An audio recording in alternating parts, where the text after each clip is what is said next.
Hey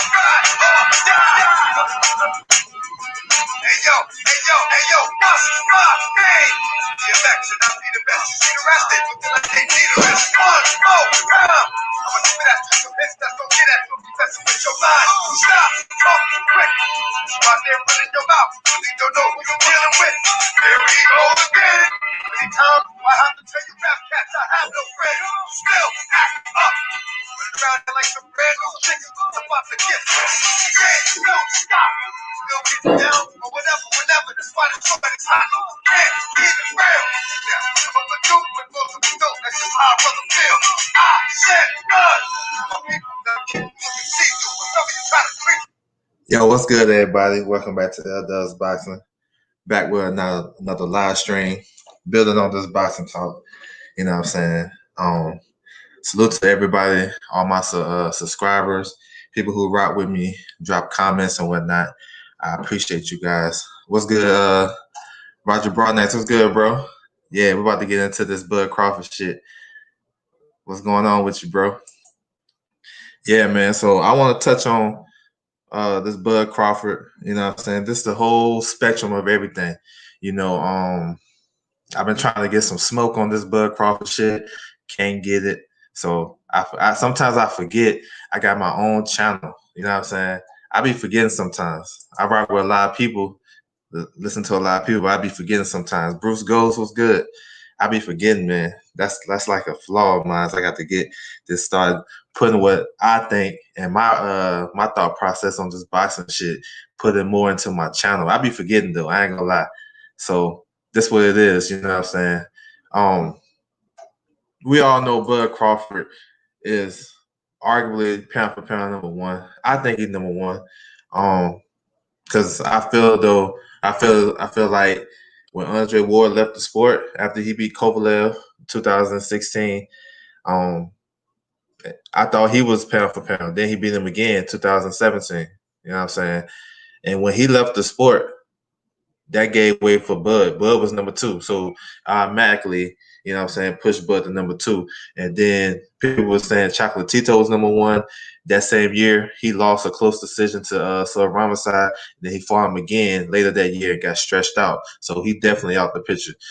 A lot of the media like to push Lomachenko because, you know, the hype and the skin color and all that good shit. That's facts. He is a great fighter, but I don't understand how he get pushed to Bud. In that year in 2017, he fought Mariaga, a small guy. Then he fights Rigo, another small guy who moved up 2 weight divisions and was a catchweight or whatever. So I don't see how Bud lost his spot. Even after that, you know what I'm saying? When he became undisputed versus Ndongo, no matter what you said about Ndongo, like tell me the last champion, a last fighter that won 2 belts on the road like Ndongo did. I'll wait. Put it in the chat if you got it. You feel me? Ron Franklin, what's good? Put it in the chat if you listen to the playback. Put it in the comments. The last fighter that went on the road to win both of his titles. Let me know. You know what I'm saying? So a lot of people don't give Bud credit for Ndongo. He should get credit for that guy because that guy was probably number 2 behind Bud at the time when he fought him. You feel me? So with all that said, with Bud, I don't think he lost his spot. How can you lose your spot if you're still winning? If you're still winning and you put on good performances, you know what I'm saying? How you lose your number 1 spot? Usyk, he became undisputed at cruiserweight, so he automatically jumped up there. You know what I'm saying? But what he do to overtake Bud? Bud moved up a division, won a title. Now let's talk about this welterweight run that a lot of people like to hate on. Listen, it's no worse or better than what anybody else is doing. His first fight against Jeff Horn, which was an opponent that a lot of people thought was food because his style, you know what I'm saying? And when Jeff Horn was the WBO champion after beating Pacquiao, a lot of people was calling for that fight. Keith Thurman, Earl Spence, everybody was calling for that work because they knew what it was. I give Bud credit for Horn, of course, because he beat Pacquiao, and even though you may say Pacquiao, won that fight was close as hell. It wasn't no fight where Pacquiao dominated. You know what I'm saying? Pacquiao had a rough, tough fight. He got beat up in that fight. That's probably the worst he looked after a fight in a minute since he was fighting the lower weight divisions. So if a guy's so trash, you know what I'm saying? He's so trash. Why he's giving a Hall of Famer, pound for pound king, legend of the sport? Why he giving him a tough fight? Horn won 5 rounds at least in that fight. He won 5 rounds, regardless of how you scored it. He won 5 rounds. You know what I'm saying? Even after the ninth round when he got hurt, the 10th round was his. Facts. You know what I'm saying? So I don't understand why people. Well, I do understand why they do that to Bud, but you know what I'm saying, it's not boxing. It's not boxing knowledge. It's a bias. It's maybe a protection scheme. Maybe it's a narrative. It's not really thinking about boxing. Because if you think about boxing, that's a good ass win coming off that shit. And you can't say Horn wasn't the champion because he's defending his title against Gary Cochran that same year, December. So what's the old saying? You're not a champion until you defend your title. You know what I'm saying? J-Rock never defended his title. You know what I'm saying? He never defended his title, and we love him, right? It's a lot of champions that win the belt and never defended their title. You know what I'm saying? So I believe in that statement that you're not truly a champion until you defend your title. You know what I'm saying? So regardless of how much y'all feel about this guy, he's still a credible opponent. That's just me. You know what I'm saying? Let me see. He talking about Benavidez, all lackluster performances. After Benavidez, all that. So you must have seen the Amir Khan fight. You must have seen the Amir Khan fight when he made him quit, outbox him. Everybody said that Amir Khan was a southpaw killer, undefeated at welterweight. You know what I'm saying? Regardless of what you think about his chin, nope, he dominated Alexander. He beat a good Chris Algieri that you give Spence credit for. People give Spence credit for Algieri, but Khan beat him. Now we got overlook Khan. Not Khan, not whatever. We just think about Khan when he fought Canelo. We think about that. We think about Danny hitting with the left hook. We think about British Prescott. Yeah, his chin is trash. I got you. But he dominated Devin Alexander. Easy work. But we overlook that shit. Every time he fight he a southpaw killer. Every time Khan fought a southpaw, Zab Judah, there's another guy in the UK that was pretty good. He dominated southpaws. Bud fought him southpaw. He didn't even win a round. If he won a round, maybe one. But no credit though. That's why I'm in a position where I watch all the fights and I know about all this shit, right? That's why you can't get too much past me. So that shit right there, nothing. After Benavidez, you gotta understand the Benavidez is a counterpuncher. No, a lot of people don't know about Benavidez. He was a child phenom. He was on some Devin Haney shit. You know what I'm saying? He was touted as a next up and coming Mexican star, whatnot. Yeah, he got shot, whatever, all that good shit. But his forte is a counterpuncher. He's a tall counterpunching fighter, long as hell. It's hard to get your range against that shit. You know what I'm saying? A lot of people that if you watch boxing, you understand that it may take people. It took Bud a minute to get to post out. But what was the end result? Yes, Bud was getting hit with right hands against Benavidez. That shit, he walked through that shit. No credit though. No credit for that. Now people say, well, Benavidez got shot. He had one leg. Okay, maybe a fact. But nobody was saying this shit at the weigh-in when he came in at 145. Benavidez weighed at 145, and he pushed Bud. Why you wasting all that energy? Your leg hurt. Why you gotta drop? Why you coming down so low? Why you so light? You know what I'm saying? Your leg hurting. Oh, you sitting in the sauna too long? Oh, okay. You put extra. Come on, y'all. Come on. So that's why I negate all that bullshit. When I hear, oh man, he ain't look this good. Look, he walked 2 Eagles. Got dropped. Too easy. Got up, beat the guy up. A lot of your favorite fighters got dropped. Got up and stopped the guy. I don't understand the issue. Eagles was a top 10 welterweight. If you don't believe me, tell me name the guys after Ugas. Everybody know Ugas is number 7. No matter how you rank it, Bud, Spence, Pacquiao, Keith, Danny, Porter, Ugas 7. Now name the other 3 after Ugas. You feel me? Put the shit in the chat. So that's why I feel like a lot. That's why I know it's about bias and narratives. It's not about facts and what these guys are actually doing. You know what I'm saying? That's why I just you can't fuck with me on no debate when it comes to shit like this, because a lot of people it's off of emotion and it's about, hey, he said that, so I gotta run with what he said. Nah, bro.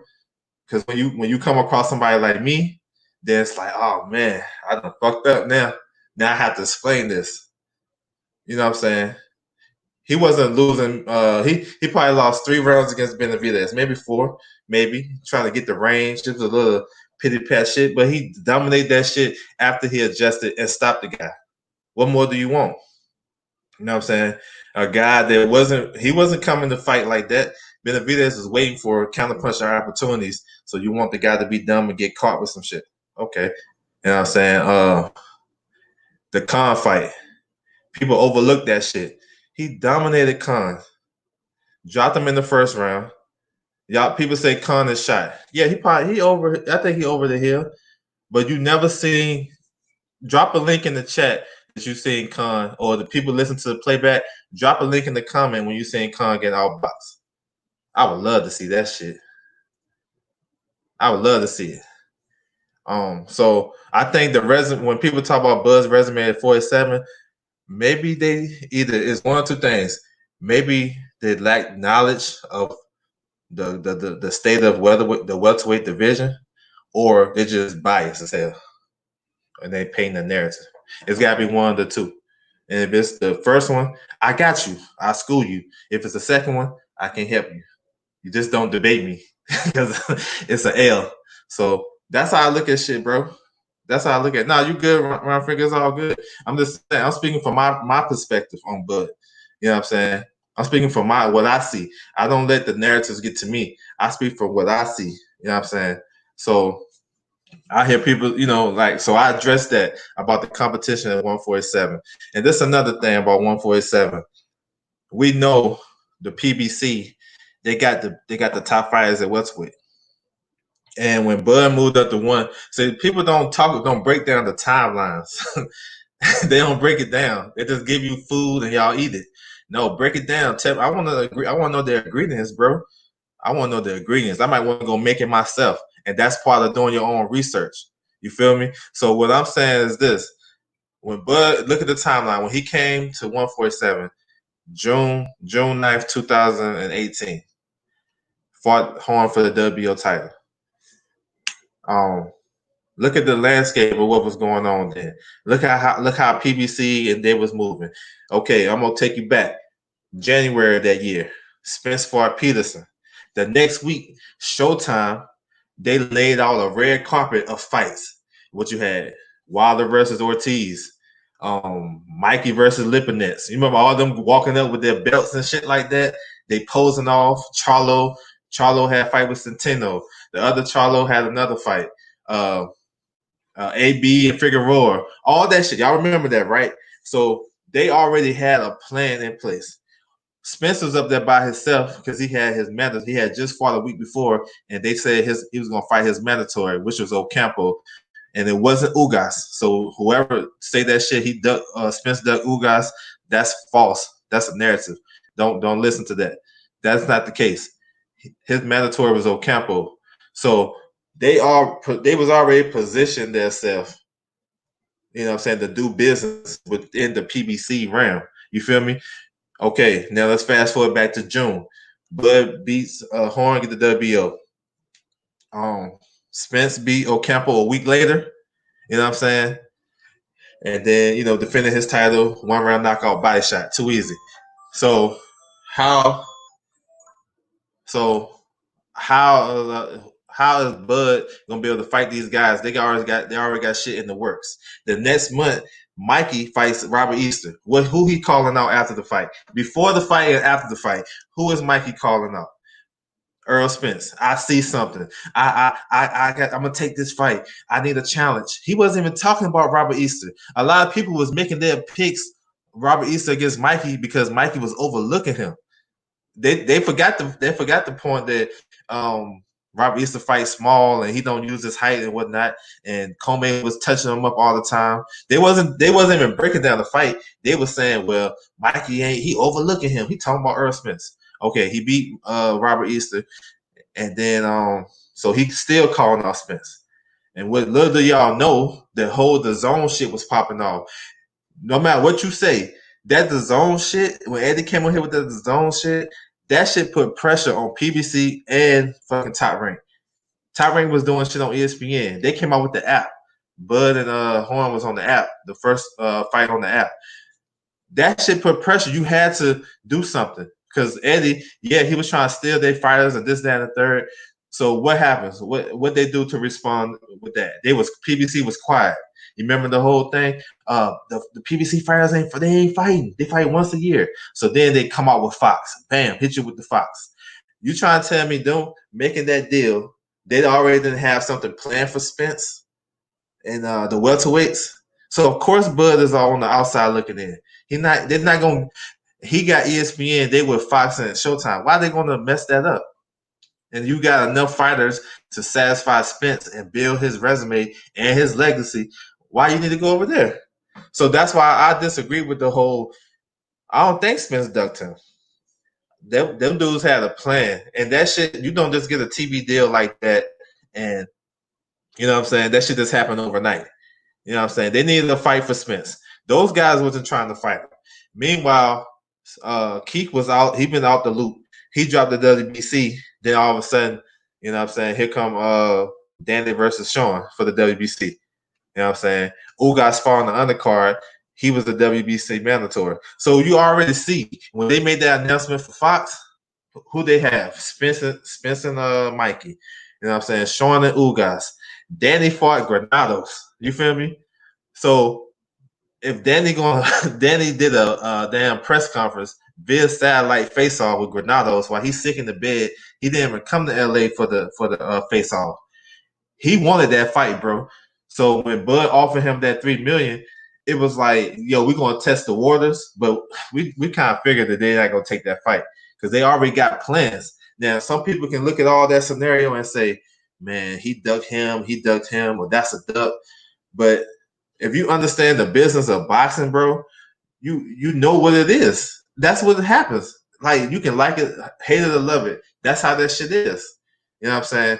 These guys already had a plan for these guys. So how can Bud fight anybody in the PBC when they already got plans? All their guys was busy.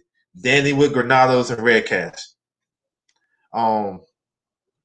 Keith Thurman, he need that get back here. Josecito and Pacquiao. Spence. You know what I'm saying? They gave him Mikey and Sean. So they want to make him the star. You know what I'm saying? Put him in Dallas, 47,000. Got the Mexican following, got the black community coming out there. That's a good ass mix. You know that shit's selling in Boston. So Tim Ugas, same thing with Ugas. Y'all saying Bud the Ugas. Oh, he should fight Ugas. Look at Ugas. Ugas was going down the IBF route. That people might say, oh shit, we're not gonna get that Spence fight for a minute. So let's go down the WBC route. Sean and Danny fight for the bacon. Next thing you know, Ugas is fighting the Argentina guy, Southpaw, on the undercard. Now he's the mandatory. You know what I'm saying? Now he just switched the beat up. He fight Figueroa last year on the Pacquiao Thurman undercard. That was a WBC title eliminator. So I'm thinking he's gonna fight Danny for the mandatory. Nah, what he do? He get ranked in the number 1 in the WBA. The next week after Besputin win the fight against Buteyev, then you got they ordered Ugas versus Besputin. That shit was quick as hell. You know what I'm saying? And people don't understand how PBC is rocking with the WBA now. Go look at their champions. Cobra, interim champion. Rigo, the regular champion. Tank, the regular champion. Fucking Leo, he's the super champion in 26 and 30. You know what I'm saying? Eubank, the interim champion. Like it's all the way down the line. So Ugas, you saying Ugas, Bud don't want to fight Ugas, but Ugas is showing you he's going a different route. Even now, we know he's a cheaper fighter to have. That's a good fight. But he going that WBA route, fight Abel Ramos, who Regis already stopped, but Ranchit beat him. Jamal James beat him. Ugas beat Jamal. Come on, yo. That's what I'm saying. It's got to be bias. It's not logic. It's not boxing. It's not realistic shit. So when you go in Bud's head, it got to be, oh man, I don't fuck with him, so I got to spin the narrative. Maybe I got to make, you know what I'm saying? Maybe I got to make something up to slam the Bud. It's not facts. So that's why I'm here to break that shit down. Like it, hate it or love it. You know what I'm saying? The facts, you can't, it's hard to debate the facts. You just gotta say, man, I agree. Or, yeah, you're right. You're right. And I know I'm 100 on this. I sit back and listen. I laugh at that. Sometimes I'm gonna say that I laugh at that shit. I laugh at it. Because you telling Bud to do something that the PBC guys are not prepared to do.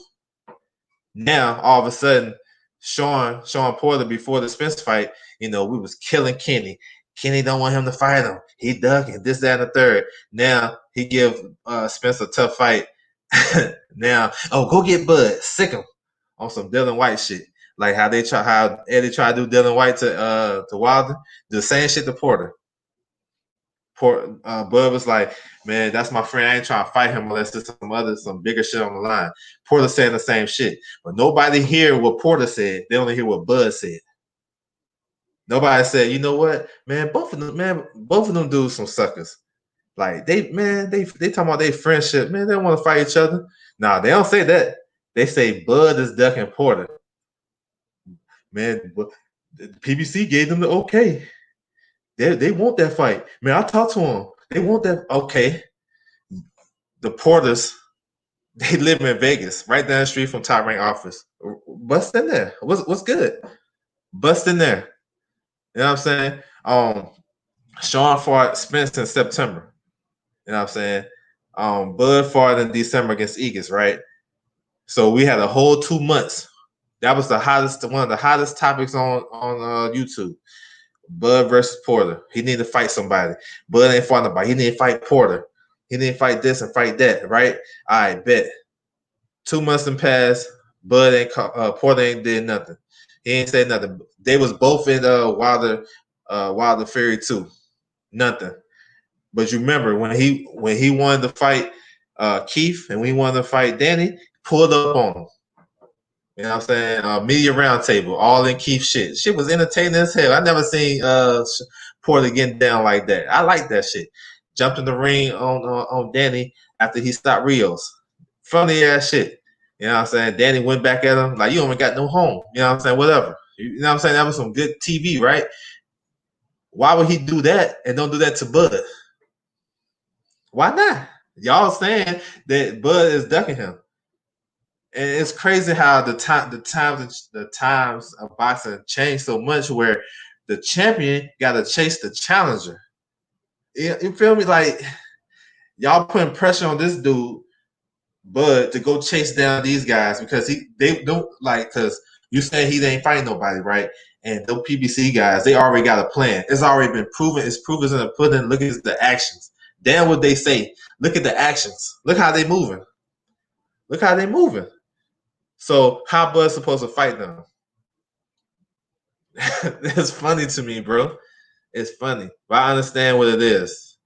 I understand what it is. What it is, But I just feel as though if you tell me a fighter ducking, you got to prove to me.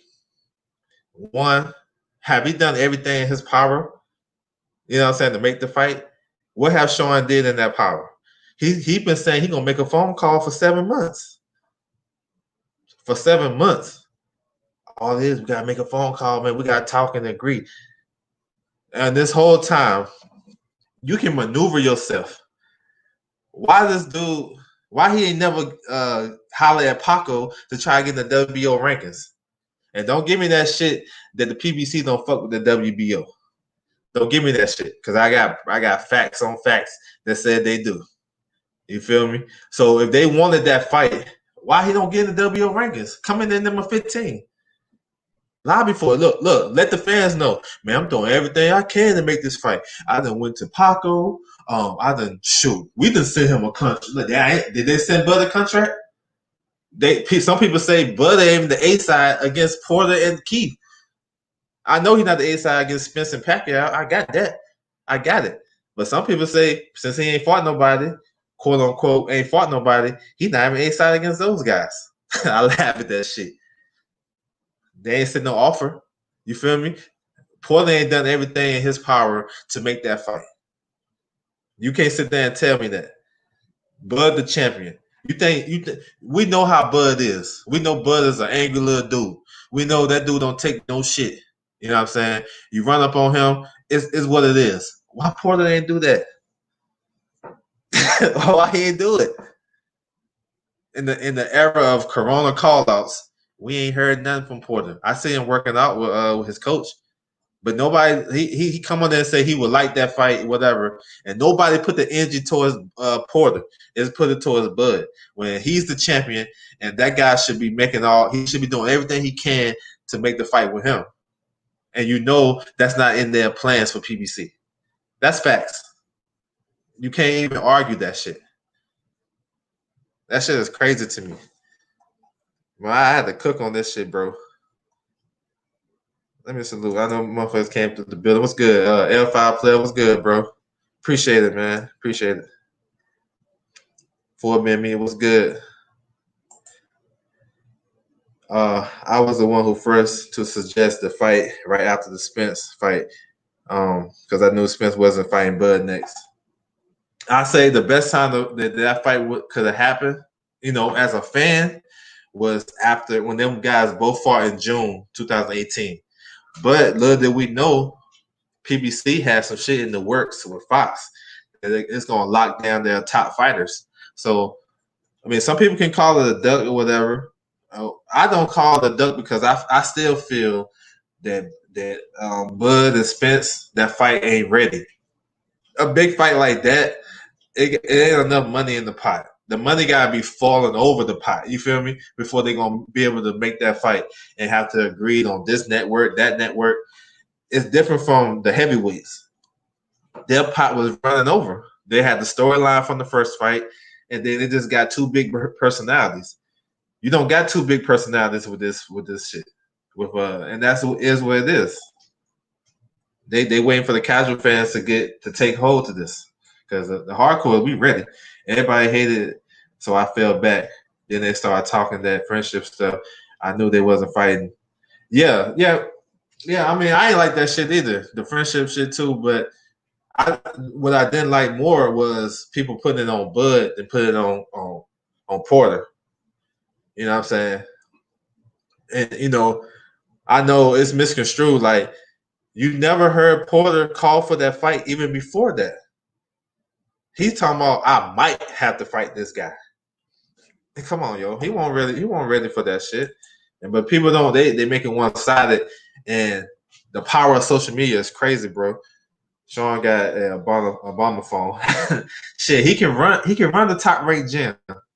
He can run the top ranked gym, bro, and their headquarters is right over there, bro. I rode past that shit. When I was in Vegas, I was just riding around trying to find out where these gyms is at. You know what I'm saying? That shit ain't far, bro. It ain't far from the MGM. Like, for real. Right down the street.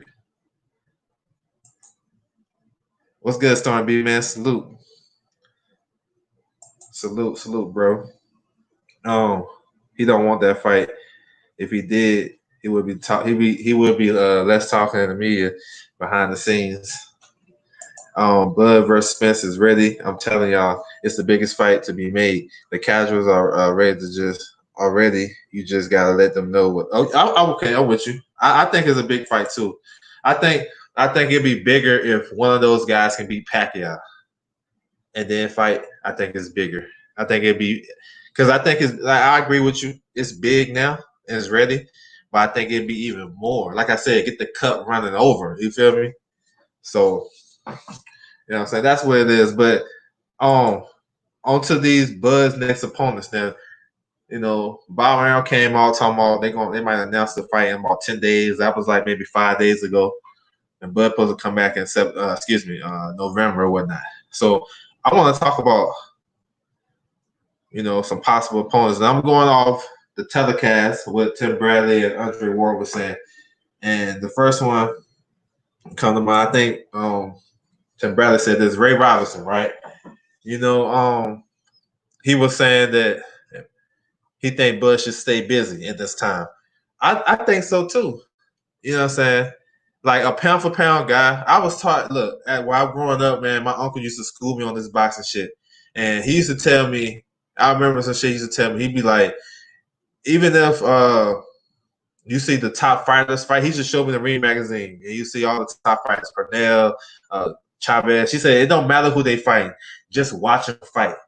It don't matter. Just watch them fight because you're seeing greatness. Because he used to tell me, man, you're not going to be able to fight the top guys all the time. You know what I'm saying? Because when I seen Chavez's record, I'm like, damn, 89-0. Damn, he fought a lot. You know what I'm saying? Like, as a kid, I'm thinking like, damn, he fought a lot of times. And he was like, he fighting a lot because he just staying busy, keeping his skills sharp. The more you fight, the sharper you are. And that's a lesson from like 1990, 91. I always remember. I remember on the when we used to watch HBO cards together, we watched the card with Mike Tyson and Alex Stewart. My man Chavez fought on the undercard against an Asian cat. You know what I'm saying? And he had fought maybe 2 weeks before that. You know what I'm saying? So I agree with that. Stay sharp. If you're gonna make your minimum 3.5, it's about the money now. Just stay sharp. Face these guys, good contenders in the welterweight division. A lot of people they stop at the Ugas. They can name the 1 through 7. 1 is Spence, 7 is Ugas, and then you know who else they name after that? Virgil Ortiz and Bruce Ennis. They don't say shit about Jamal James. They briefly say something about Lipinets, Spence mandatory. You know what I'm saying? I'm gonna get to him. You know what I'm saying? They don't say nothing about him. You know what I'm saying? Berto. They don't say nothing about these guys. They jump from the 7, then they jump to the 2 young prospects. But Tim Bradley was talking about Ray Robinson. He hold the victory over Bud Crawford in the amateurs. They say he was the last one to beat, but that's fine and dandy. That's good shit. If he gonna stay active and fight a guy like that, that's fine. That's a southpaw guy, fringe contender, top 15 guy. Gave Ugas a good fight. He got stopped. You know what I'm saying? When I tell people he dropped Ugas, people's like, no, he ain't dropped Ugas. He ain't dropped Ugas. I watched that fight. Ugas dominated. Ugas did dominate for 1. And for 2, he did drop him. If y'all remember, it was after maybe the 3rd or 4th round. The bell had rung. Ugas hit him late. And then Ray Robinson retaliated and hit him again and dropped him. People say he didn't drop him, but that is technically a drop because if you hit me, I'm gonna hit you first. So people, I know it's like a smaller detail, but he was doing okay against Ugas. I think the power kind of got to him. So, Ray, if you just stand busy and you want to fight a guy like Ray Robinson, you got a little storyline. That's fine with me. You know what I'm saying? That's fine with me. He just go get ranked in the WO. Like I said, go get ranked. Go get ranked. Put yourself in the position. Call the guy out. I seen an article when he said he liked what Tim Bradley said, so that's dope. I'm pretty sure he's down for that fight. Let's make it. If it's for to stay busy, I got it because he's not gonna fight a top PBC guy right now in this climate. So I ain't mad at Ray Robinson. You know what I'm saying? Do I think Ray Robinson win that fight? Nah, Bud wins that fight. Am I mad about this competition? No, because my favorite fighter, Roy Jones Jr., after he became pound for pound number 1, after he beat James Toney November 94, y'all know his 3 fights after that? Y'all know his 3 fights after he became pound for pound number 1. Put it in the chat if you know, even if you got a box record. You know what I'm saying? So if you base that shit off of pound for pound guy fighting that level of competition, then how can you be mad at Ray Robinson, even in this day and time? How can you be mad at it? You know what I'm saying? That's why I be on some other shit. You know what I'm saying? Because I can't let nobody just say something to me about boxing and make me be like, oh shit, damn, that's right. Nah, bro. Even if you right, I'm going back to my research. Hell nah. Because I watch enough boxing and listen to enough shit about boxing that I'm like, hold on, bro. Nah, that ain't right, my guy. You know what I'm saying? That ain't right. And I feel a need to, if I'm gonna do a boxing channel, I'm gonna make sure I'm putting out the most accurate information to my knowledge that I can. I'm not just gonna go off here and say he said, she say, or man, I heard. Nah, bro. I'm gonna dig in that shit. You feel me? The liquor spot. What's good? Salute. Thanks for coming through. Keep it 100 boxing. What's good, bro? If one be Pacquiao, yeah, it never happened. You say it never happened? I don't think so. I think it got to. I think everybody expect both of them to beat Pacquiao, so it's not as a big win. But it's good. Yeah, no, I think it's a big win. I think it's still a big win. Because Pacquiao proved that he's a top welterweight. You know what I'm saying? I mean, of course, it's not gonna be a bigger win as it was 10 years ago, but it's still a big win for real. Ain't nobody having no easy time with Pacquiao. I don't care. They might win. They're not having no easy time. His rhythm is still the same. His speed, his head speed is still good. You know what I'm saying? He still got the legs. And an older fighter, you can tell they old when their legs start to go. That's the first thing to go. He still got his legs. He still got his legs though. Everybody saluting each other. Yeah, yeah. So that's why I say Pacquiao, he still go give those guys a tough fight. Um, Nobody fight the top all the time. The most impressive run is Floyd from Judah to Pac. Doesn't have an Ali over listen type win, but consistent run of the top five back to back. Yeah, it's hard. It's hard for you can't find a lot of fighters that fought top guys back to back to back. It's hard like that. You know what I'm saying? It sounds good to do it, but it haven't happened. Bud should fight Rashid Ellis or Jamal James. Those not bad fights either. Those guys in the same realm as Robinson. They might be a step above Robinson. Same, but I'm with it. Robinson should have been instead of a Mean Machine. American Fighter. The fight could have been sold out. I mean, I'm with that. That was a tough fight with Mean Machine. I thought Mean Machine won that fight by a round, but it was a tough fight. I thought Robinson looked good against Kelly. I actually thought he beat Kelly on the AJ Ruiz undercard. You know what I'm saying? Robinson give you a tough fight. But yeah, so that's just a name that's been thrown out there. We'll see. I think it's a possibility, but it is what it is. Another name, Sergey Lipinets. So I like this one too. I like this fight too. Similar type of opponent, in my opinion. Bud got a complex about people talking about house resumes. That's why he might be hesitant to stay. Yeah, I'm with that. That is true because no matter what he say, that he don't really worry about the media. He care what the media say and what YouTube is talking about. He got the ear to the streets, and he probably gonna want to fight a tougher guy. So I'm with that. But the Lipinets name came up. I think Andre Ward said this, and I ain't mad at that fight either. I think he's a top 10 opponent too. You know what I'm saying? But if you're gonna say his name, you gotta say the mandatory Spence mandatory name too. Who's gonna be next? I'm gonna talk about. But Lipinets, just got to welterweight. His two, he ain't no better name than the other guy, than the mandatory. He ain't done as much as the guy did at welterweight as the mandatory did. So if you're going, that's why I say when people put this stuff out, you gotta put the whole thing out, bro. Do the whole spectrum. If you don't know, I don't think you should do it because you're gonna say Sergey Lipinets' name. A lot of people don't know him. They know him off of Mikey. You feel me? They don't even know who he beat to become world champion.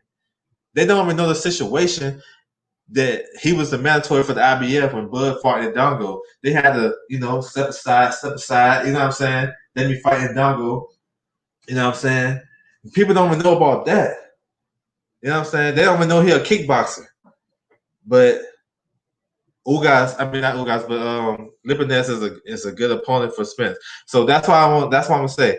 I think he is a good opponent because I think he is like a top 10 guy, and I ain't mad at it. But he got to fight with this guy right here coming up. I'm gonna put his name up. I'm gonna try to pronounce that shit. That shit long as hell, crazy. But this dude right here, Karatillo Akaduhoff, something like that. His nickname is a Punisher. Let's stay like that. He's an IBF mandatory for Spence. He won it against a Japanese guy last year on the Vulture's undercard, and then he came back on the Berbiev undercard with Vulture, and he won. He beat Collazo in a tough fight, tough ass fight, and the IBF mandated him to fight Sergey Lipinets for the IBF interim title. And while Spence handled his business with Danny Garcia and recovered from his injuries, that fight was already on the books before Corona. So that's why I say, if you're going to say Lipinets, you got to say him. He's in position. And he in more position than Lipinets because he's a top-ranked fighter. That's what I'm saying, bro. Look, we as content providers on this boxing shit, we got to be 100. If you can't be 100, be 95. Or at least cut out all the what is it? If you got any alibis or whatnot, any side shit to it, you gotta make sure you mention that because people gonna run with that shit. You know what I'm saying? People gonna say, "Oh no, he gonna no." Listen, slow down. Let's talk about the whole spectrum of things. That's why I like to break this shit down. This guy he might have a better chance to fight Bud than Lipinets. He have a better chance. Now that fight supposed to happen in September. You know what I'm saying? I listened to Ellie Setback did a video. He was in Lipinets' gym, and I listened to his manager. Listen to the managers are more important than the damn promoters these days. The manager he was giving Ellie tips on how to pronounce this kid's name, and he said that shit perfect. That shit rolled off the tongue. So think about this for a second. If he got his name down pat, this long ass name, they know they fighting this month. You know what I'm saying? They know they fighting him. That means he been in the room by himself in the dark closet practicing this shit. Oh man, you know what I'm saying? That this fight is supposed to happen in September. You know what I'm saying? I don't know. It was going to happen on a top ranked card, I believe. It was going to happen on. Damn, it was somebody's card. It was going to happen on. I forgot. Corona messed it up a little bit, but this guy right here should be mentioned too. He got just as good a resume at 147 than Lipinets. Lipinets beat Bonet, which he really lost that fight. Porter ran through Bonet. What's his name? Jerry beat Bonet. Bonet is a mid the road type of fighter. He's one of those journeymen when you want your prospect to fight before he step up his competition. He beat Lipinets in his first fight at 147. Second fight, he fights a guy on like 2 days notice or a week notice or some shit like that. Stopped him in 2 rounds on the Pacquiao Thurman undercard. So how his resume and how how he better than what this guy doing. You know what I'm saying? He beat Collazo. Collazo is better than any opponent that Lipinets beat in his entire career. Facts. But probably because his name too long, it's too hard to say. They're not gonna talk about him. That's why I got y'all. Don't worry about it. Don't worry about it. Appreciate y'all staying. You know what I'm saying? Checking me out too. It's all For Ben Media said I want Lipinets versus Ugas, so Danny Garcia. So I'm cool with it. But yes, I'm cool with it too. But I'm cool with this other guy too. He can box, and I like him over Lipinets. Yeah, I think that's a good fight. I think Bud would fight the Punisher after he beat Lipinets, and I don't got Earl fighting the Punisher after he beat Lipinets. Yeah. Miss Boxing laughing shit. Yeah. See, that's another thing. See, my man, keep it 100. You fuck with me on Twitter and shit. I don't know. I ain't seen you in a minute, but I had a tweet. I was like, well, I said this shit a long time ago, but I just thought about it. I was like, Bud should fight this guy right here, and he should fight Spence mandatory and put pressure on Spence. Just for fans are wrong with anything. You tell a fan that, man, I heard an interview, Bud, he called out Floyd Mayweather. Motherfucker, you gonna see about 15,000 videos, and he ain't said nothing. You feel me? So you can spin narratives. It happens all the time, and people run with it. So my thing was, man, fight this dude right here. He on your side. You know you're not gonna get the top guys on PBC. Fight him. Who cares what people think? You stand active. You can say, well, I'm taking care of your light work, Spence. You know how the IBF is with their mandatories. They don't fuck around. So I'm gonna take care of your light work. That way you can't say, man, I can't fight you because I got an IBF mandatory. Nah, I'm gonna go ahead and handle that business for you, right? And maybe he can do some Lomachenko shit. Like Lomachenko fought for the vacant WBC. Why you can't put him in that position? Y'all, they always talk about making the best fights and shit like that. That's a good ass move to me. Even though he's the WBO champion. Yes, I understand another sanctioned body not gonna rank a champion, you know what I'm saying, in the sanctioned body in their rankings. I got it. But won't that shit make sense? I got people that been doing boxing channels for about 3, 4, 5, 10 years. They say boxing dead. UFC is killing boxing. Right? We don't got no big fights. They just turn their back on boxing so quick. So how's my idea so bad then? If you say boxing is trash, that should make perfect sense to me. Put him in the mandatory position. Force their ass to work. I remember when they did that shit with Kovalev and Adonis Stevenson. Force that shit to work. Force it. Like, look, man, hold on, hold check. Like we playing some basketball. Listen, y'all didn't make this fight, so we're gonna facilitate it. I'm gonna order this dude to fight this dude. And if you really think about it, the way I look at the boxing shit, if you got more than one champion in a division, some divisions got 4, some divisions got 2, 3, whatever. That other champion is your mandatory, in my opinion. If you say you want to be the best, we don't got clarity in the welterweight division. So the WBO champion, his mandatory is the IBF and the WBA and the WBC, and vice versa, all the way down the line. You my mandatory. Then what the sanction bodies say, you're my mandatory. I fight them after I fight you. You feel me? That's how I look at shit. So I was thinking like, man, Bud should go down this route, put pressure on him. You know, he don't do a lot of media shit, but this will be a one. You know, he'll say, well, I took care of your light work. I can see him saying that. So what's the problem now? Now I'm your mandatory. You feel me? But I know that shit ain't gonna happen. It's just a thought. You feel me? Nah, I can't do that because when Spence. No, but see, I feel you on that. But here's the thing though. They look, the money is like I said, it's so much money in the pot. Why would they even do a purse bid? The 75, the guy who gets 75, he's not gonna get enough. He's not gonna get the money he's gonna get. Anybody can bid on that fight. If they go to purse bid, Bud and Spence, think about this. Anybody can bid for it, and like let's say Bob Arum is cheap, right?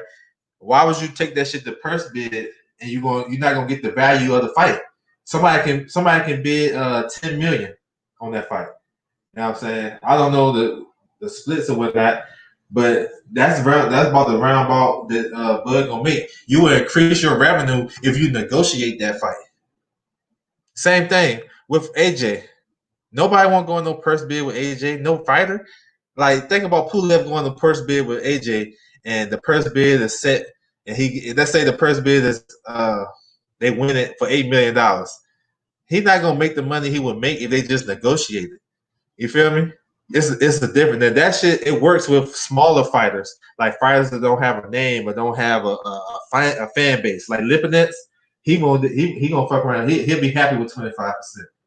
This guy right here with the long name, he happy with 25%. But it don't make business sense for Bud and Spence to go into a purse bid, and they're gonna be leaving millions of dollars on the table. Millions of dollars on the table. They can just come up with a number. We got numbers. We got the live gate. We got this one. We got the sponsors. We got the site fee. We got this. We got that. We got TV. We got all this shit, and the pot is $50 million. You think somebody you think a promoter is gonna do a purse bid for $50 million? The highest purse bid I seen won was Klitschko versus Povetkin. He bid like $23 million on that fight, but he a billionaire. He got that bread. You think these regular promoters, they can barely put on fights in a quarantine? Can gonna win a purse bid, 40, $50 million? Nah. So that right there don't apply to this situation, in my opinion, because I don't think they're gonna be leaving too much money in the pot. You know what I'm saying? So who is this? So on the next, this is the fight I want right here. Sean Porter. This is the fight I want. Now, I talked about him earlier and shit. You know, I think he should take some of the blame, just like Bud. They both talk about this friendship shit. You know what I'm saying? On some Houdini shit, crazy to me. But I like this fight because Porter name is at all time high, coming off a loss. Like you don't get that shit in boxing. You come off a loss, man. You gotta go fight and build your name up and shit. I'm saying Spence would call the purse bid. The fighters get the split. I don't know though, because he gonna be leaving money on the table too. Then each fighter's work their own deal. I mean, I see where you come from though. I see where you come from, but I think Spence. Because look, if they do a purse bid for, like I said, Bud would still make what he normally making, his minimum 3.5. But Spence would leave money on the table, a lot of money. He's the biggest star, so of course he want to increase the shit. But I understand what you're saying though. They can do their own side shit. One negotiated, yeah, he did. That was on some yeah, the Right Nation got him that shit. But I think Sean Porter is a good fight. I like it. I think it's doable. Like Porter, his stock has rose, but I don't think he's still a star. He still can't go back to Cleveland or Akron and sell out. Nothing. I haven't seen him fight in Ohio. Maybe in the amateurs. Anybody got that link? Drop it. I want to see that. You know what I'm saying? So he's not like a big time star, but I know he probably his pay grade don't went up though after Spence. So maybe that's not feasible for where we at right now in this COVID-19 shit. But I love that fight though. I love that shit, and I don't think he lose any just because he coming off a loss. I don't think he lose any credibility. You know what I'm saying? So I think that fight it should be makeable. I don't know what Porter. See, like I said, the PBC, them dudes got plans. And their plans are like, I think they got to get the go ahead. Like I'm telling you, look, that's how I be figuring this shit out. That's how I know these PBC fights gonna happen. A couple of things. One, if the fighter is calling them out, if they get in the ring, they're gonna probably fight that guy pretty soon. Just think about it. Danny got in the ring with a turtleneck against Spence.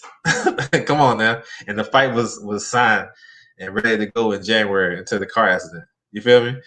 And then another reason, and this shit is underrated right here.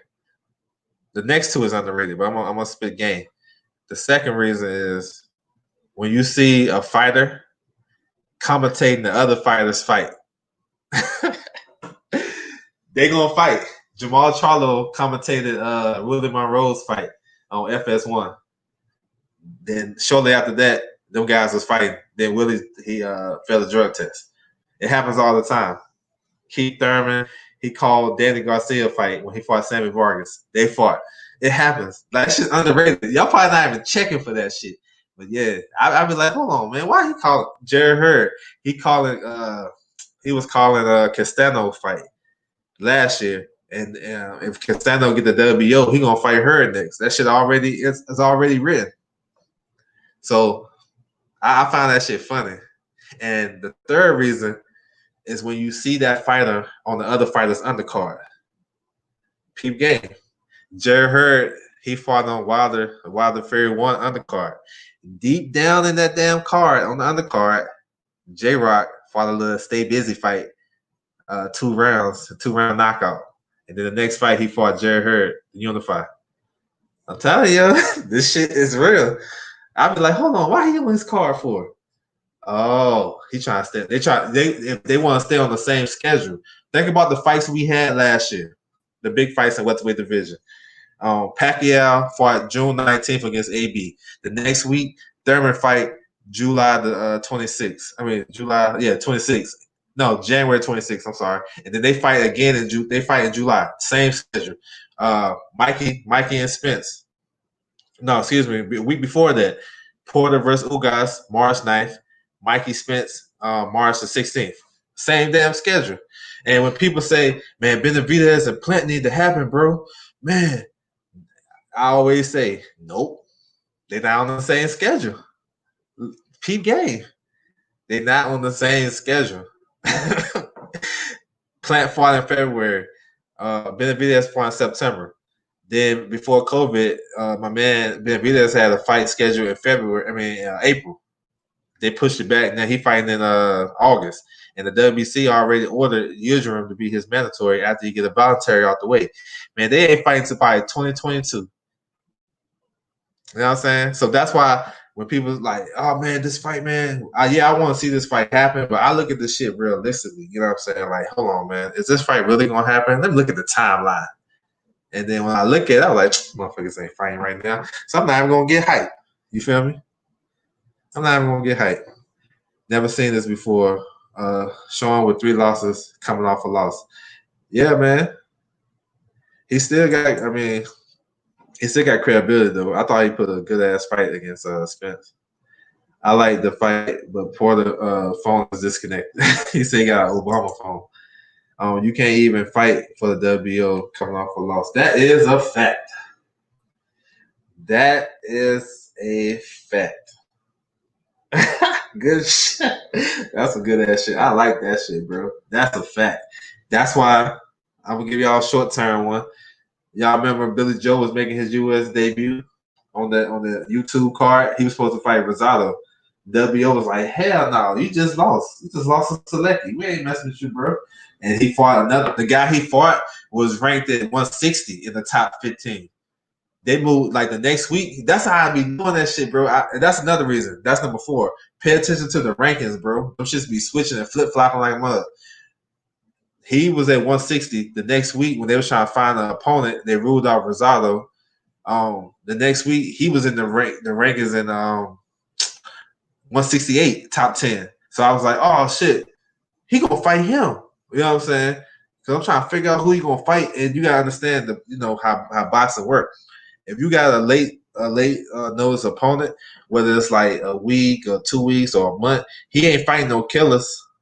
He ain't fighting no killers. So people are like, man, I want Canelo to fight this dude. Man, it's about 2 months. He's supposed to have an 8-week training camp. He ain't announced this guy. That means he's not fighting nobody real crazy. You feel me? So yeah, man, that's a good ass point. Yep, that's a good ass point about that WBO shit.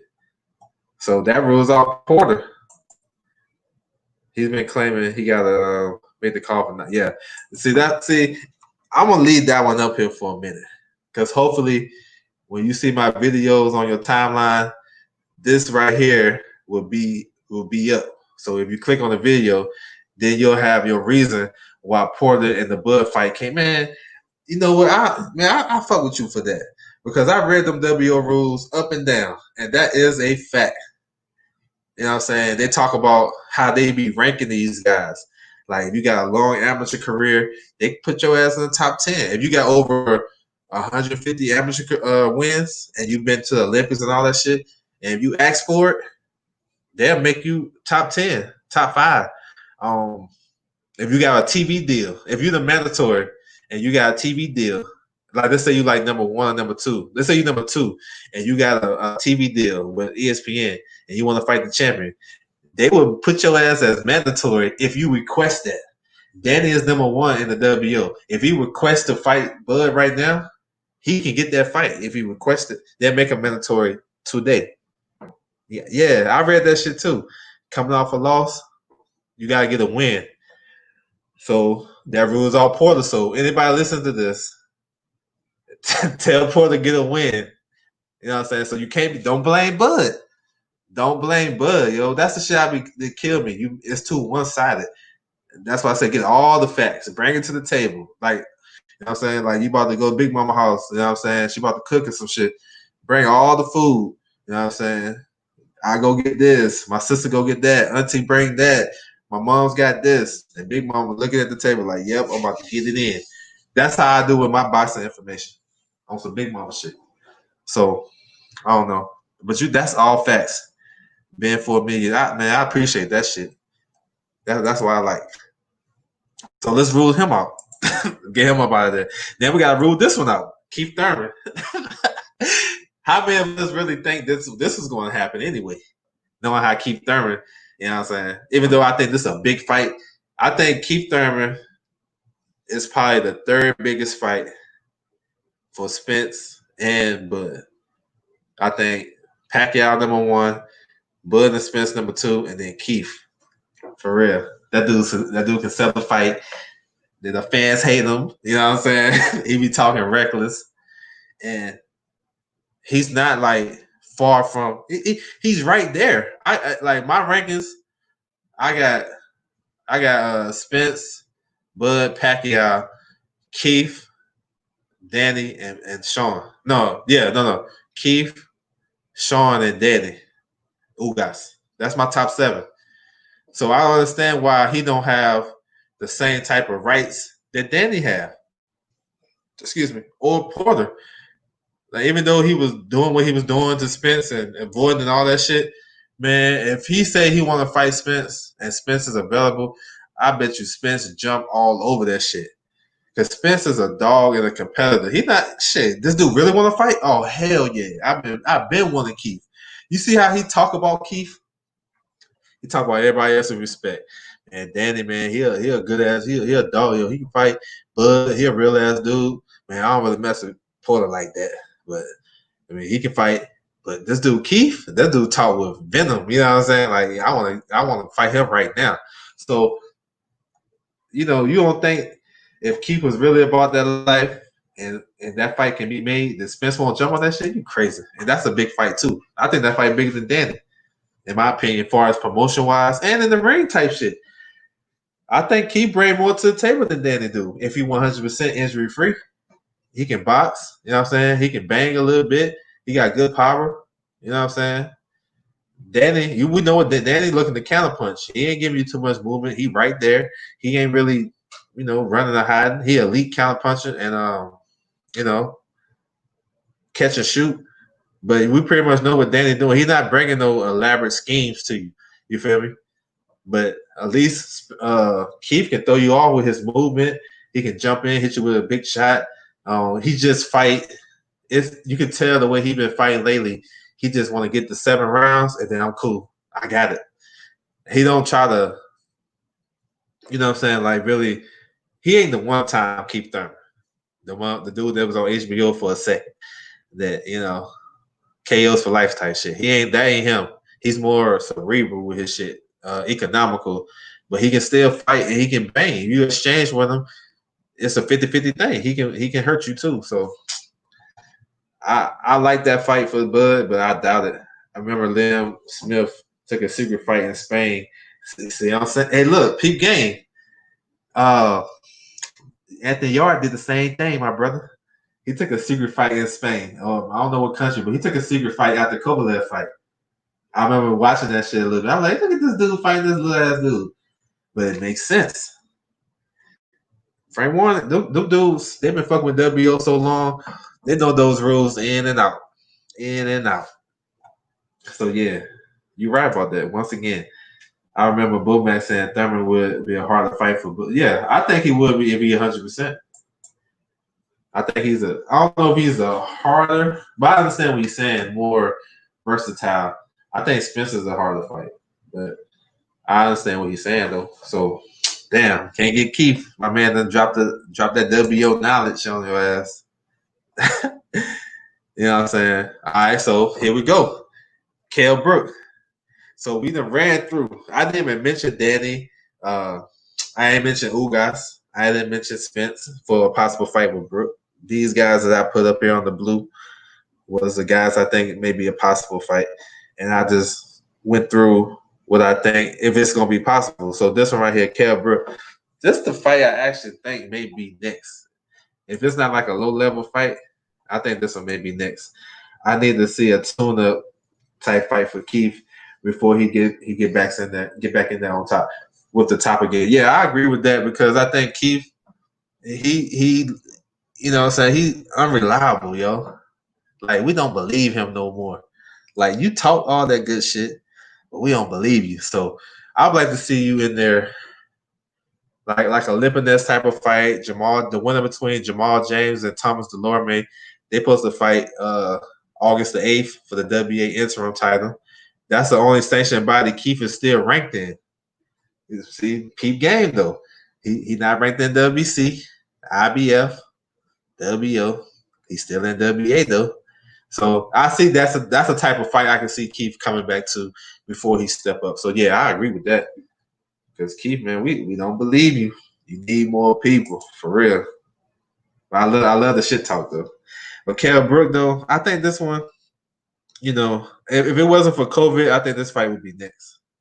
But we know we're dealing with the travel and the quarantine, 14-day quarantine, and all that shit that we gotta go through. But I think this fight, after all those guys I named, I think this is the next credible name. Like I said earlier in the stream, Bud fought the guys he fought at 147 was basically the next best guys he can fight. There wasn't PBC. If you think about it, look at the names he fought. People say the welterweight division is deep and it's whatever, but they can't name nobody after Ugas. Not a lot of people can name anybody after Ugas. And Ugas just got his shit off of Porter. That shit's funny. People really start fucking with Ugas after Porter. Before that, because the fight he had on Porter's undercard with Danny, that shit was trash. He beat that dude all 12 rounds. It was boring. It wasn't nothing really happening. The guy wasn't doing nothing. Then he fought Ray Robson. That was a fun fight. Put him up there. But Ugas been on the roll. You know what I'm saying? Like, look, this how Ugas is. Like, people think of Ugas so highly now. People don't even count the Porter loss as a loss no more because they still think he on the undefeated streak, 7 to 8 in a row. It's crazy. But Kell Brook, I like the fight. Only issues I have with this fight is because we haven't seen him at 147 in a minute since Spence, and that was a tough ass loss. Good fight, but tough loss for him. So that's probably the only thing. But I believe he can make it. And I think Brook, he's still right there. If Brook last 3 fights, the fights he had and the performances that he had at 154, if he had those at 147, people would be calling for that fight with Bud. Because people was calling for saying he was number 1, and he fought the same type of competition when he was campaigning at 147.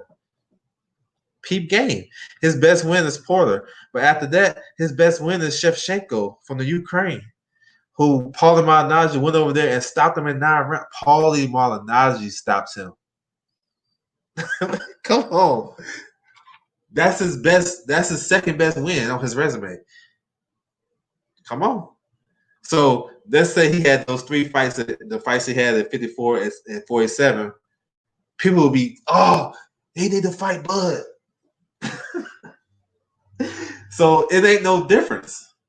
It ain't no difference. If he can make the weight, he good. He only got to weigh in and pose for about 10 seconds. He good, Gucci. Then here's another kicker that I think will help him out. It's not the IBF. IBF, you got a 10 pound rehydration clause the next day. He don't got to worry about that shit with the WO. Just make 47 and we good. You can go to 70, 60, whatever. Kell Brook is a big ass welterweight. He probably if he was still in welterweight, he probably be the big. I think he was bigger than Spence.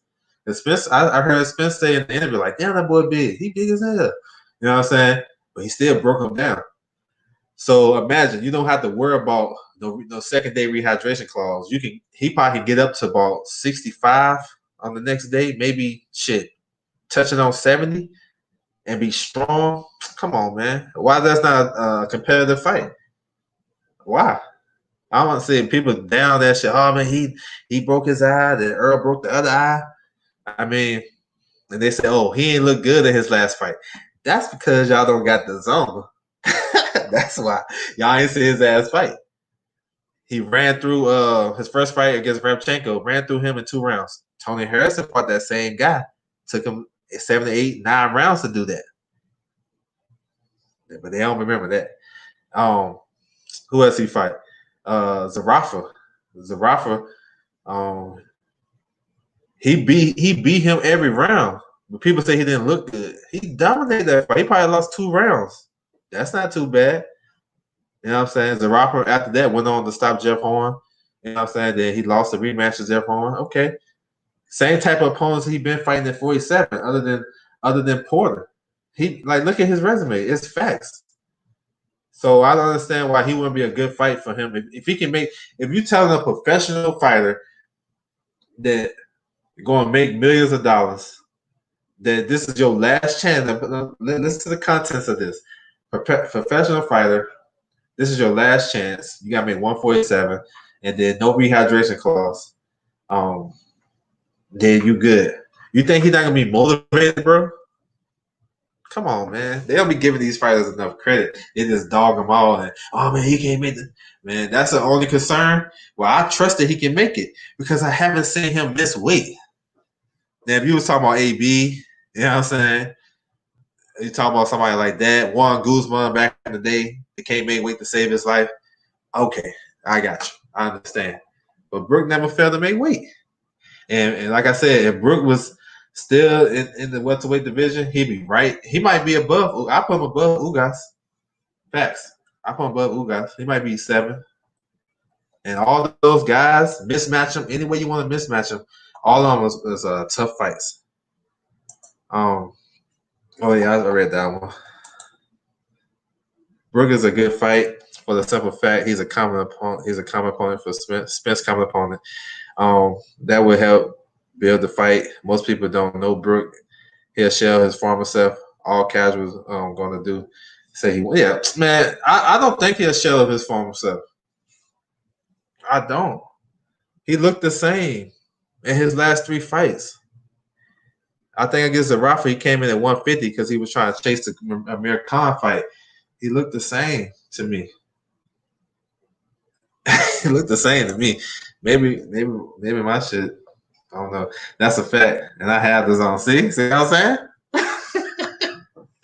You see what I'm saying? The fight he had with DeLuca, his last fight, he looked good. He looked strong. He looked real strong. He still fight the same. All his punches straight up the middle. 1-2, 1-2, 1-2. He stopped this dude with a jab. I mean, shit. He stopped the dude with a jab. Man. I think that's a good fight for Bud. But I don't know. But I don't know who Bud gonna fight. It's kind of difficult though. All those names, I'm cool with. You know, as a fan of Bud, of course I want to fight the top guys. I know he's not gonna fight Spence, so I ain't really tripping.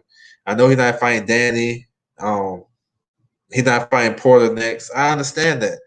You know what I'm saying?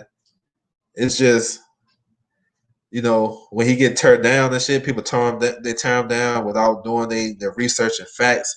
That shit crazy. That shit, I don't think that helped the fight. I think it helped the fight if people came on every day and be like, man, let's talk about Bud and Spence, man. Let's break this stuff down. We got Spence, man, representing Texas, this, that, and the third, Heat, whatever. Then we got Bud, Omaha, man, there's some tough ass fights. Like, do breakdowns. Talk about, build up the fight. But you turn one down to lift up another one. That's life. That's how we do. I got it. You gotta support your guy. Understand that.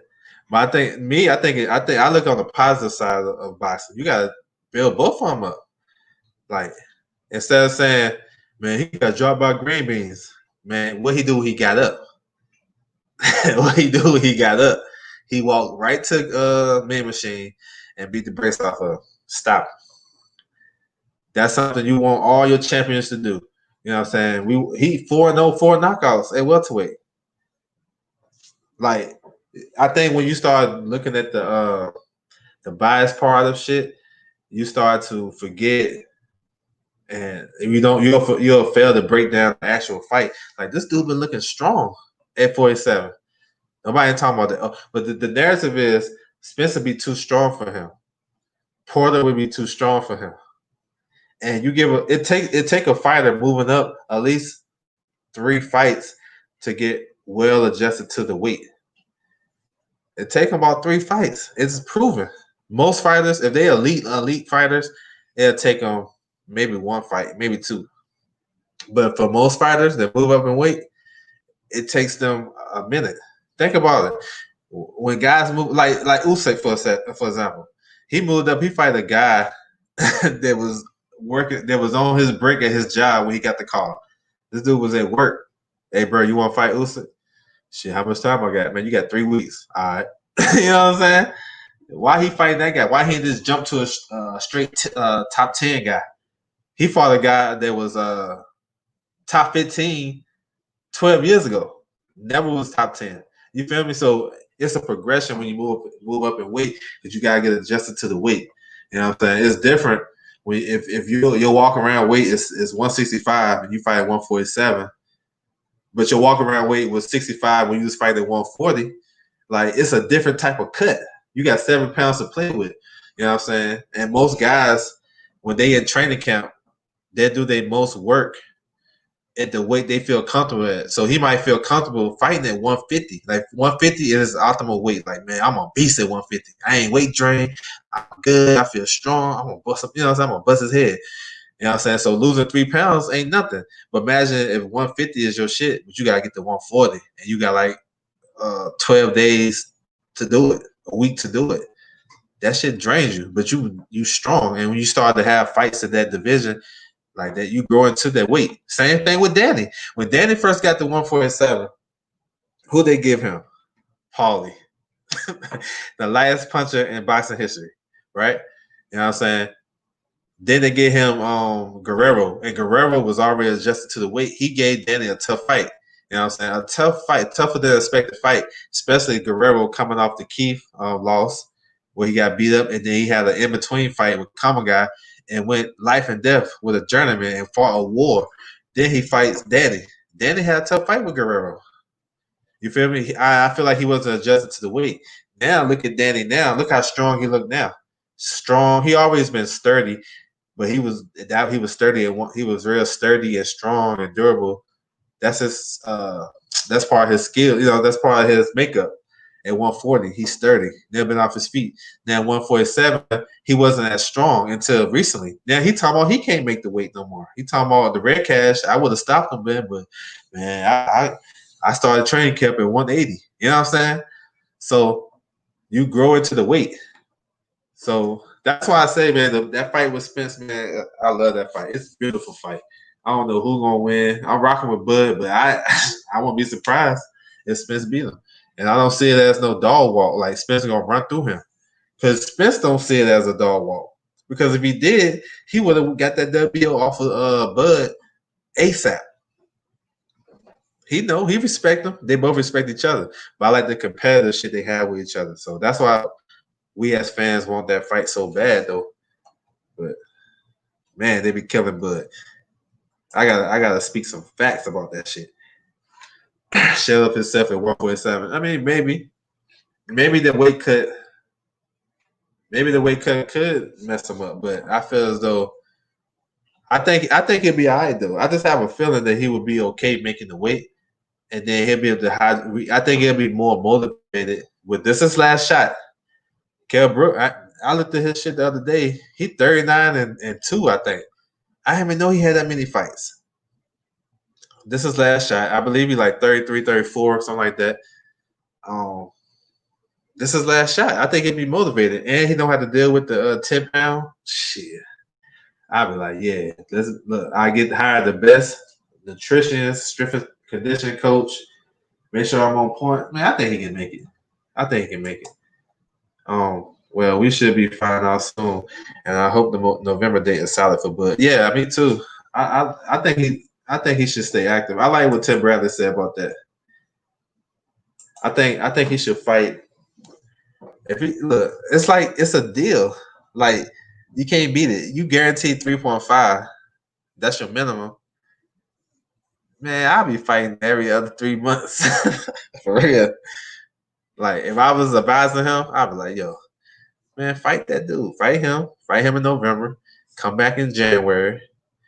Then come, fight every 3 months. You get 3.5 regardless. You fighting a guy that the guy he probably fight might not make 500K. Top rank ain't giving out no checks like that. Yo, they was announcing the top ranked bubble fights, the checks, the payoffs. People was getting upset because the fighters was making like 30,000, 7,000, 7.5, some shit like that.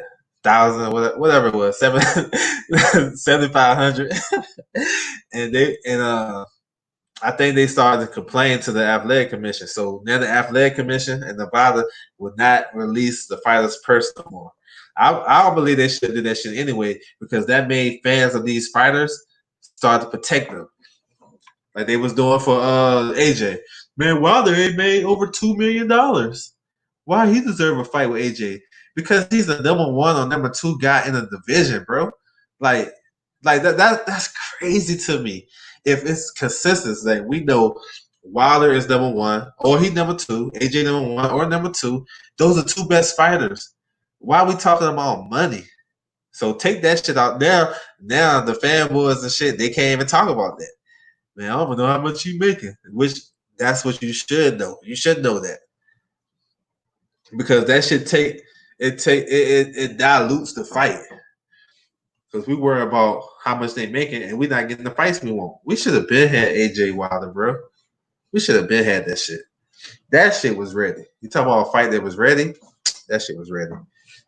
But they talk about Wilder ain't making this. Now he go and do his own shit. And now, even coming off a loss, he get the win in the third fight. He still can be the A side. Or he's not gonna get no less than 50-50 against AJ, and that's with 3 belts. But if you would just gave him what he wanted from the rip, y'all guys could have been making money, take care, still doing the same shit. I don't know. But once the fans know how much you make, they use that. They use that against you. I think Bud all points Spence. It might even hurt him, but it should be a good fight. Yeah, I think that fight is gonna go back and forth. Like, I think the fighter who wins like 2 rounds in a row is gonna win. That's how close I think it is. I think that shit gonna go back and forth, back and forth, back and forth. It's gonna be fun. It's gonna be some highlights. I don't think maybe he can hurt Spence and maybe Spence can hurt him. But I just think it's gonna be. I don't think it's gonna be like a crazy war. I think it's gonna be tactical. But I think they're gonna both be doing their thing, and I think one guy gonna get this round, and it's gonna go back and forth, and then it's gonna be crazy. But once Wilder sent the offer, nobody should have worried about what Wilder was making. Yeah, man, that shit messed up the fight because they demean Wilder so much, and now he don't even want to deal with dude. You know what I'm saying? He talked to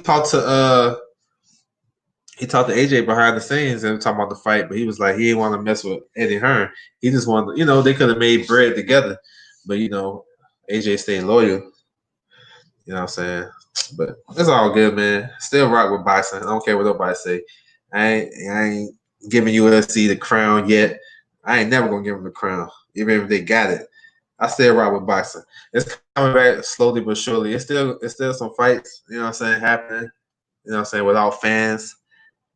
Valdez is coming back this week. I think the Zone got a card. Yeah, Virgil Ortiz fighting. So yeah, man, it's gonna get rocking and rolling. Once we get these big fighters start to fight, yeah, it's gonna be crazy. AJ was to take the fight, but Hearn will never put his number one fighter. Yeah, see, that's another thing. Before I get up out of here, I appreciate everybody too, but like when you, I remember during that time after Wilder beat Ortiz and AJ beat Parker, I thought that was a natural fight. I always felt that, I thought Showtime invested in AJ. They did 6 of his fights. Bro, all the way up. They starting with Martin. So all 6 of his fights they showcased in America. even though he's a big star in Europe, he wasn't. People really didn't know him over here. You know what I'm saying? So I felt like that shit was ripe and ready. You know what I'm saying?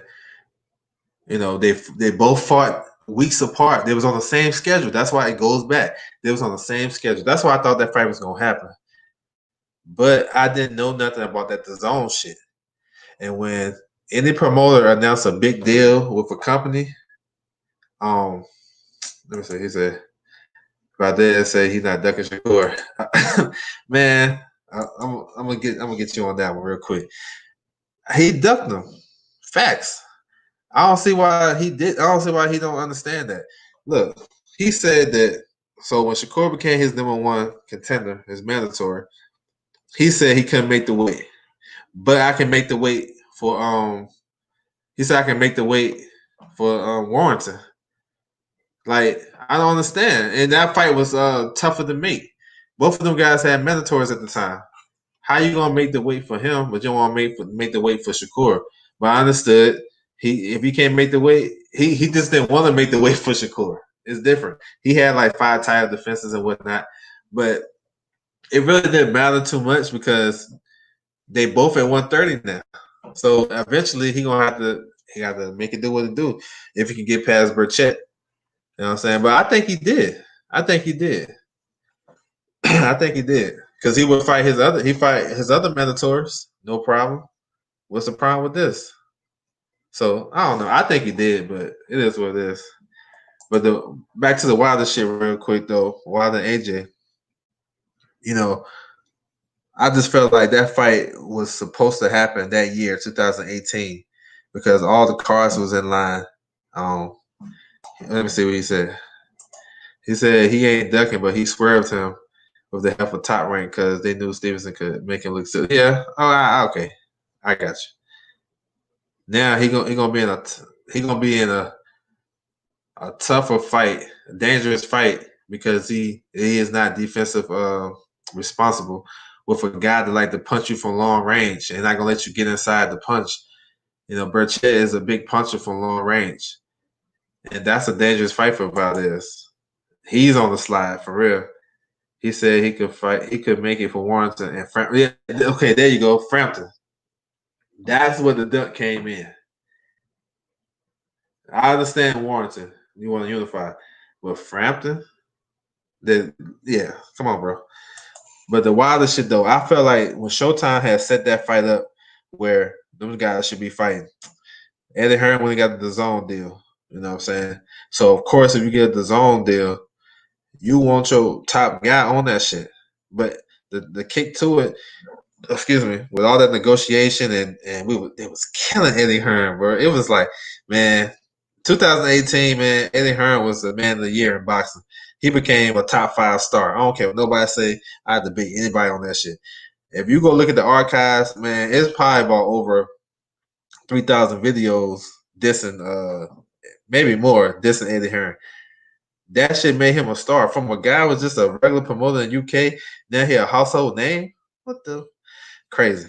But he wasn't gonna let AJ fight Wilder, and that was the end of AJ's deal with Showtime. But they have been loyal to AJ. But AJ more loyalty is with Eddie Hearn. So instead of just saying that, what they do, they bash Wilder in the media. Say he this guy from Alabama. He ain't making no money. The $50 million is fake. No, the $50 million is real, but we're gonna counter offer you with something lower than that. Come on, bro. Come on. We grown. You just tell me, we not in a position to make that fight right now. But we're gonna do this, this, and this, and we're gonna look at the Wilder fight this time period. His pops fishing with Eddie Hearn's pops is fishing, talking about they're not trying to make that fight to 2020 in 2017, 2018. Come on, man. But what Eddie do? He spin the media. Eddie got more fans than some of these boxers do. So these trolls come on and you lose sight. All you there's if you're a Wilder fan, you gotta hate AJ. You're an AJ fan, you gotta hate Wilder. To this day, it's still like that. So that shit fucked it all up. You got Lou DiBella in the media. You got this and that and all this, you know what I'm saying? Everybody in the media talking shit, this and that, third. And one thing I want to clear up about that Wilder, when he turned down the zone deal, $100 million, people say, well, he fought.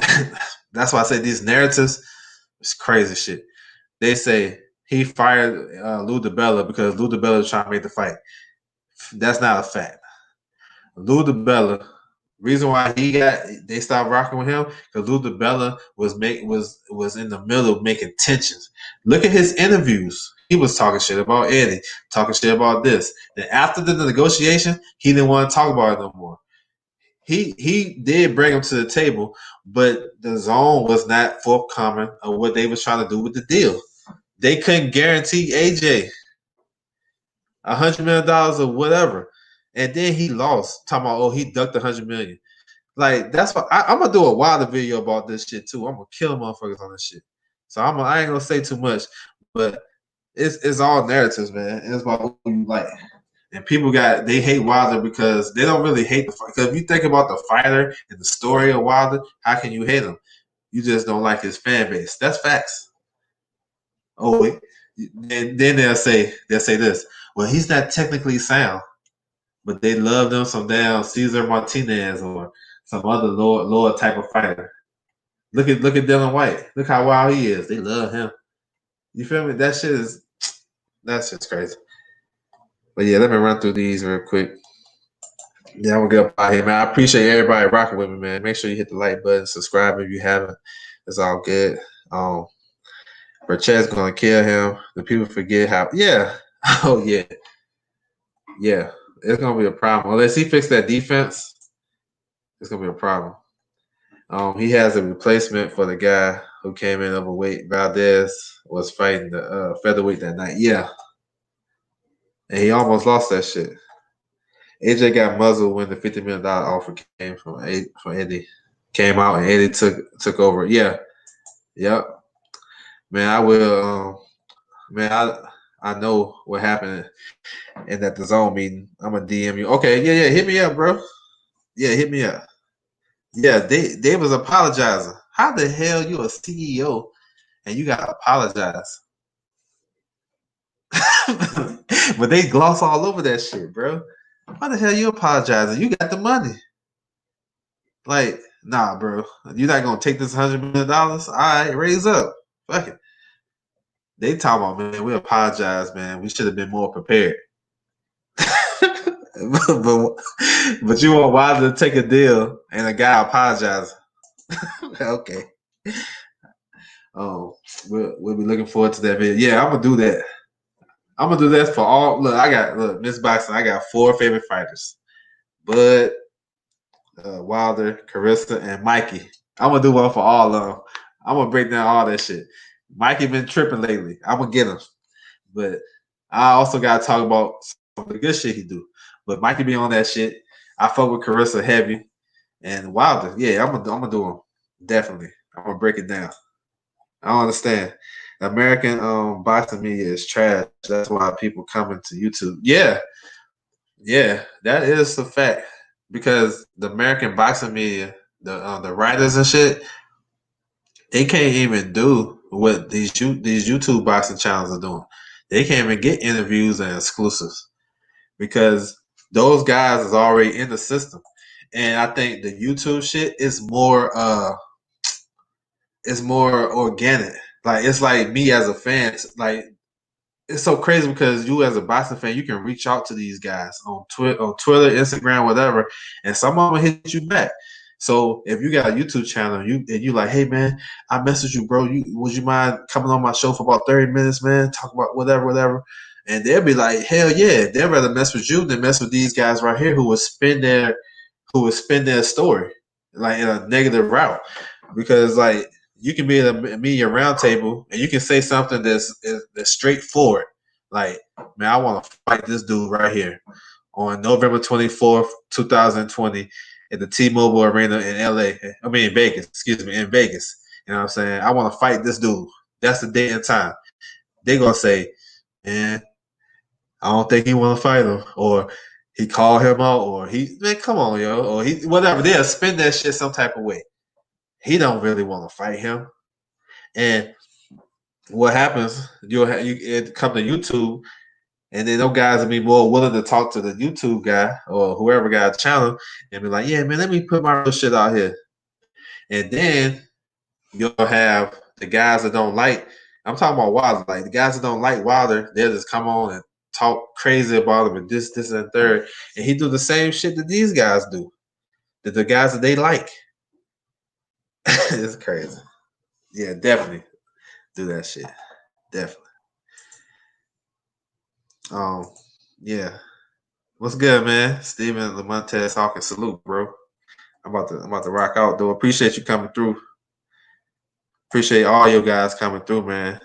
Mr. Boxing, Full Band Media, uh, Stephen Lamontez Hawkins, Bruce Go, everybody, man. My man Roger Broadnax, Mr. Keep It 100. Everybody came through, man. I appreciate it. Love Stormy B, man. Ron Finkley came in. He jumped out when I started going in on Bud. Yeah, he ain't want that smoke about Bud. Oh shit! Boxing Media, American Boxing Media was pushing for Fury versus AJ Saudi. He gotta beat Wilder, bro. If he beat Wilder, then yeah, let's get it. Most can't afford a ticket to Saudi Arabia anyway. Yeah, honestly, what makes sense. It's not gonna happen, but if Fury do win against Wilder again, I think the fight should be in the UK with AJ. It should be in the UK. It makes sense, but he ain't winning though, so I don't care. The Texan, what's good, man? Appreciate you coming through, but it's about to make sure you check out the playback, bro. About to head out. So yeah. Let's buy some laughing and shit. But yeah, so make sure you guys subscribe to my channel. You know what I'm saying? Show some love. You know what I'm saying? You feel like you like the content and whatnot. I appreciate the support. Hit me up on Twitter. I'll be dropping some boxing gems and just talking. If you want to reach me and talk about some shit or you got some news or whatever you got, hit me up. We can always chop it up on there. That's the quickest way to catch me and shit like that.